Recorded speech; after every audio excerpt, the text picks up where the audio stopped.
Jika metode garis lurus adalah tentang stabilitas, maka dua metode di layar ini adalah tentang realitas ekonomi yang jauh lebih agresif. Mari kita bedah metode saldo menurun ganda. Ini adalah instrumen akselerasi beban yang secara sengaja menghantam laporan laba rugi dengan angka penyusutan raksasa di tahun-tahun awal. Mengapa sebuah perusahaan mau melakukan ini? Karena mereka sadar bahwa aset teknologi tinggi atau mesin modern akan memberikan nilai ekonomi maksimalnya saat masih baru, sekaligus berfungsi sebagai tameng pajak, tax shield, yang sangat kuat tepat di puncak produktivitasnya.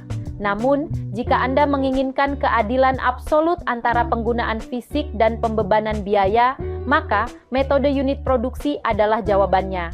Di sini, biaya aset tidak lagi didikte oleh kalender yang kaku, melainkan oleh detak jantung operasional mesin itu sendiri. Jika mesin bekerja lembur memproduksi jutaan unit, bebannya melonjak, namun jika pabrik berhenti beroperasi, argo beban penyusutannya pun ikut membeku. Memilih di antara keduanya bukan sekadar urusan matematika, melainkan keputusan strategis apakah Anda ingin mendikte pasar modal dengan beban yang terukur atau mengikuti fluktuasi real dari lantai produksi Anda.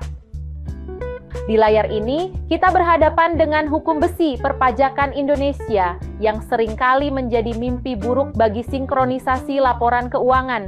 Perhatikan pengelompokan ini. Dari 4 tahun untuk teknologi yang cepat usang hingga 20 tahun untuk struktur permanen. Namun, disinilah letak peperangan intelektual yang sesungguhnya.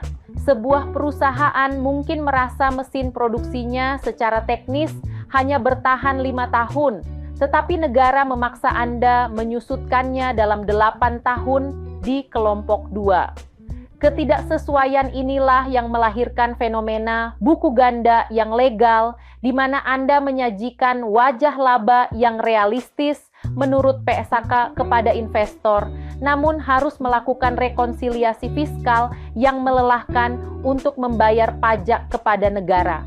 Memahami PMK ini bukan hanya soal kepatuhan, melainkan soal kemampuan Anda mengelola pajak tangguhan di neraca. Sebuah pengakuan bahwa apa yang Anda hemat hari ini dari pajak mungkin akan menjadi tagihan raksasa di masa depan akibat perbedaan umur manfaat ini. Mari kita beranjak dari teori yang rapi menuju realitas lapangan yang penuh dengan distorsi. Keempat poin di layar ini bukanlah sekadar kendala teknis, melainkan representasi dari kerapuhan transparansi keuangan di banyak entitas lokal. Masalah pertama, yaitu jurang pemisah antara laba komersial dan laba fiskal, seringkali memaksa akuntan melakukan manuver rekonsiliasi yang rumit hanya untuk memuaskan dua tuan yang berbeda, investor dan negara. Namun, yang lebih mengkhawatirkan adalah poin kedua. Ketika umur manfaat hanya ditentukan berdasarkan tebakan atau sekadar mengikuti aturan pajak tanpa melihat kondisi fisik aset, kita sebenarnya sedang menyajikan laporan keuangan yang buta terhadap kenyataan operasional. Hal ini diperparah dengan keengganan perusahaan melakukan revaluasi. Membiarkan gedung di pusat kota Jakarta tercatat dengan harga perolehan tahun 90-an adalah bentuk penyajian posisi keuangan yang menyesatkan. Sebagai penutup, ketidakkonsistenan pencatatan beban penyusutan bukan hanya masalah administratif, melainkan sinyal bahaya bagi auditor bahwa perusahaan tersebut mungkin sedang melakukan manipulasi laba untuk menutupi kinerja yang buruk. Sebagai penutup, mari kita tarik garis merah dari seluruh pembedahan finansial hari ini. Kesimpulan kita sangat jelas, akuntansi aset tetap bukanlah sekadar teknik pembukuan, melainkan cermin dari kejujuran ekonomi sebuah perusahaan. Kita telah membuktikan bahwa angka 14 miliar rupiah adalah angka keramat yang harus dikapitalisasi secara utuh karena membuang biaya instalasi, dan bea masuk ke dalam beban operasional adalah bentuk penyesatan struktur modal.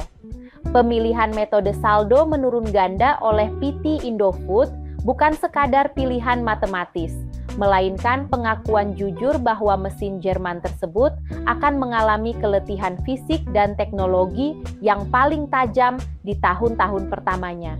Dengan menyelaraskan beban penyusutan terhadap pola manfaat real, perusahaan tidak hanya sedang menabung pajak secara legal, tetapi juga sedang menyajikan wajah laba yang paling kredibel.